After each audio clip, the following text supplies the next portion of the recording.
бино ба иттилои мақомоти вилояти Суғд аз боришоти шадиди жола, селшӯӣ, афтиши дарахтон бар болои бомҳо рӯзи 9 май 6 хона пурра ва беш аз 200 хонаи сокинон, мактабу беморисон ва иншооти дигари ҷамъиятӣ, ҳамчунин садҳо гектар замини кишт қисман хароб шудаанд. ҳукумати вилояти Суғд барои муайян кардани миқдори зарари воридшуда ва бартараф кардани оқибати офати табиӣ ситоди махсус иборат аз масъулони идораву ниҳодҳоро таъсис додааст.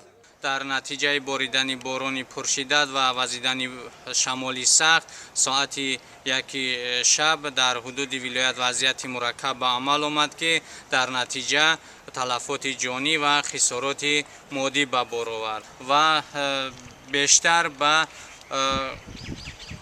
хоҷагии халқ хисороти назаррас ворид гардид, аз ҷумла афтидани бомпӯшҳои мактабҳои таҳсилоти миёнаи умумӣ, вайрон шудани хатҳои барқ ва инчунин болопӯшҳои хонаҳои истиқоматӣ ба қайд гирифта шуданд.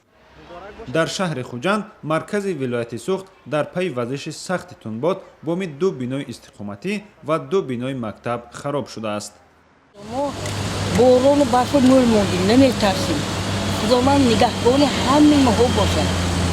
Бино ба умед 4-10 сол баъдам 4 одамам фирмӯшим. саломатӣ ситоди ҳолатҳои фавқулодда дар вилояти Суғд мегӯяд ки бегоҳи рӯзи 9 май дар пайи боришоти шадид ва шамоли сахт қисми умдаи шимоли Тоҷикистонро фаро гирифта, вале сел асосан дар ноҳияҳои Айниву Панҷакент омадааст.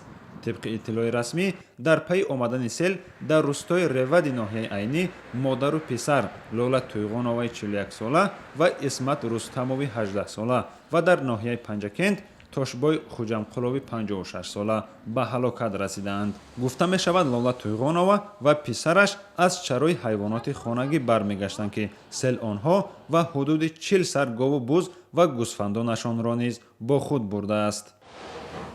дар ҳамин ҳол масъулони оҷонсии ҳавошиносии Тоҷикистон рӯзи 10 май ба Озодӣ гуфтанд, дар 2 рӯзи оянда дар манотиқи мухталифи кишвар боришоти зиёд ва тунбот пешгӯӣ шудааст. тибқи ин пешгӯӣ бар асари боришоти борони шадид сатҳи оби дарёҳои Кофарниҳон, Варзоб, Хингоб, Яхсу ва Қизилсу боло хоҳад рафт ва зери об мондани манзили сокинону майдонҳои кишт низ вуҷуд дорад.